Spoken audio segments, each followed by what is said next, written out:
ज़िंदगी में आयल हिकु दर्दनाक ॾींहुं, वीरान थी वियल ख़ुशियूं ऐं उजड़ी वियल रातियुनि जूं रिहाणियूं। तहरीर उमाणीअ नौजवान कलमकार, शाइर ऐं लेखक सागर अमीन वाठे। केरु थो चवे त ज़िंदगीअ जे ततल रिणनि मथे लही आयल छांवरनि पलनि खे विसारणु सवलो आहे। भला केरु थो चवे त भाइरनि जहिड़ा दोस्त विसरी वेंदा आहिनि। भला केरु थो चवे त जॾहिं विछोड़ा ईंदा आहिनि त अखियूं न आहिनि रुअंदियूं। अॼु नदीअ किनारे लथल शामूं उदास आहिनि।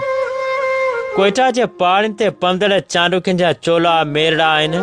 ऐं लाड़ जूं रातियूं सुरकनि थियूं ऐं कारूं झरजे कर मथां कर खणंदड़ सभई सिज मूलाए सूरनि ऐं पूरनि जो सामान खणी अचनि था। अचोड़ी सूरनि वारियूं करियूं सूर पचार, किनी थोरड़ा किनी घणा, मूं वटि सूर हज़ार। ॾिना जे ॾातार से मूं झोली पाए झलिया। तस्वरनि जो आबाद जान उजड़ियो आहे बशीर भाउ कुझु ॾींहं पहिरीं। ख़ुशियुनि मूंखां ईअं मोकिलायो आहे जीअं परे पणिजी विंदड़ का कुंवार पंहिंजी जीजल माउ जे कंध ते कंध रखी मोकिलाईंदी आहे। मुंहिंजे अबाणे ॻोठ अब्दुरहीम मेरान पोटे जूं उहे घटियूं जिते ॿारोतण जा हज़ार ऐं सिज रांदियुनि ऐं रोलाकियुनि में गुज़री विया। उहे अहसास शनास शामूं जिन में मेरड़नि कपिड़नि सां सारियुनि जा संग चूंडींदे चूंडींदे ॾींहं लही वेंदा हुआ। जिन वाटुनि ते बिलोरनि रांदियूं रहियूंसीं, उहे भेणियूं, उहे बनियूं, उहे ॿारा जिते माल जा वलर चारियासीं, उहे सभु हाणे यादगिरियुनि जो अनोखो बाब बणिजी विया आहिनि। ॿिनि पहिरनि जो ततल सिज ऐं उन ततल सिज जी तावड़ीअ खां घाटनि वणनि जूं छाऊं ॻोल्हींदे, घाटनि वणनि हेठि ठाहियल मिटीअ जा घरड़ा, टालियुनि ऐं निमनि जे काठियुनि मां ठाहियल वांगी लाटूं, आयस पटिजे ॻाढ़नि फूंदनि वारी ॾोर ऐं ईअं रांदियूं खेॾींदे खेॾींदे हयाती जा ॾींहं अलाए त कीअं ॿारोतण जे ॿखनि मां असांखे आजो करे जवानी जो वाट ते वठी आया, जिते रुगो ज़ुमेवारनि जा रछ असांखे कच्छ चाढ़े बीठा। फाथल मच्छी जी फटकार जा ऐं असीं फासी वियासीं वक़्त जे उन ॼार में। फुलवाड़ी ते लहंदड़ चांडोकियुनि जो कसम दा बशीर त रुगो यादगिरियूं बचियूं आहिनि।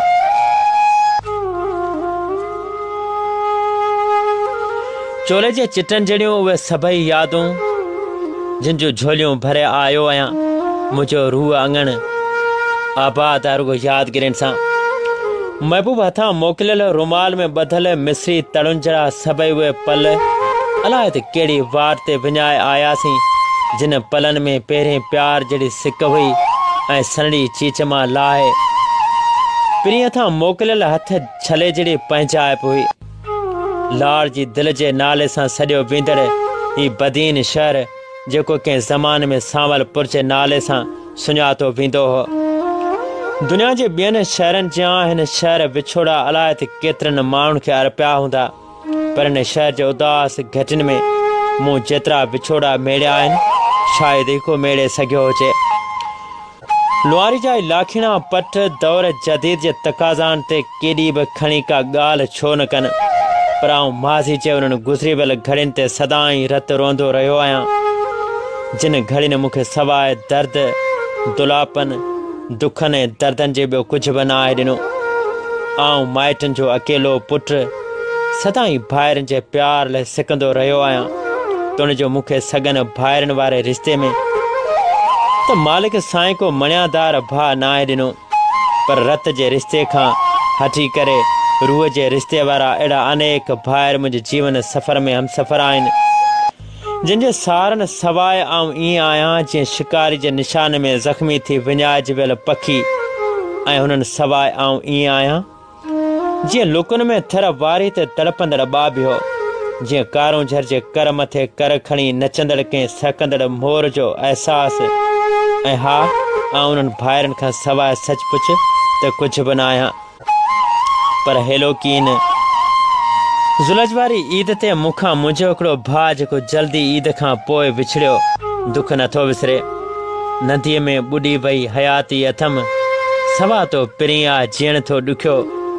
रोलाकियूं रिणनि कयां थो रुआं थो घणो ॾूर तूं ॾिस हलियो वएं सनम, करे यादि तोखे रुआं थो हिते रही पियो तूं हाणे अलाए किथे, सुनियो तो सवाइ सागर अमीन भरे कोन सघियो को वाढो कदम नदी में बुॾी वई हयाती अथम सवा तो पिरीं आ जीअण थियो ॾुखियो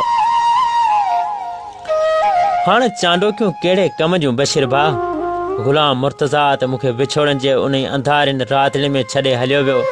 जंहिंमें शायदि हाणे मूंखे सॼी ज़िंदगी गुज़ारणो पवंदो गुलाम मुर्तज़ा मुंहिंजो उहो भाइरु हो उहो भाइरनि जहिड़ो दोस्त हो जंहिंसां हुजतूं हुयूं मोहबतूं हुयूं पंहिंजाइपूं हुयूं ऐं बेपनाह प्यार हुआ मूंखे यादि आहे त बचपन जे हिन भलोड़ साथीअ मूंसां ॾुखनि तोड़े सुखनि में ख़ूब निभायो ॻाल्हि जो सचो वाइद जो वफ़ादार महल में कंध न कढाईंदो हो न ई कॾहिं पंध पचार में लवाईंदो हो ऐं दुनियादारी जे कंहिं कम में ग़म में हलियो वेंदो हुअसि त इहो चई दिलासा ॾींदो हो अमीन आऊं जो आहियां दिलि न लाइ नेक सलाहूं ॾींदो हो हमदर्दियूं कंदो हो पर परोका साल हेल हेल कोन थी सघिया जे मजाज़ हू एतिरो जल्द विछड़ी वेंदो मूं न ॼातो हो ऐं मुलाइके हीअं अहिड़ा ॾींहं तपी ॾामर थींदा इहो बि मूं न ॼातो हो रांदियूं उते छॾियूंसीं जवान थी वियासीं आऊं नौकिरी मिलण करे ॾूर हलियो वियुसि ऐं हू उते ई अब्दुरही मेहरान पोटे जे मागनि ते जीवन ॾींहं घारणु लॻो ऐं पोइ जॾहिं मूंखे छुटी थींदी हुई ऐं आउं ॻोठु ईंदो हुअसि त हू मुंहिंजे अचण जो ॿुधी हिकदमि हलियो ईंदो हो उताक ते ऐं पोइ रिहाणनि जा रस जुड़ी वेंदा हुआ जेतिरा बि ॾींहं ॻोठु हूंदो हुअसि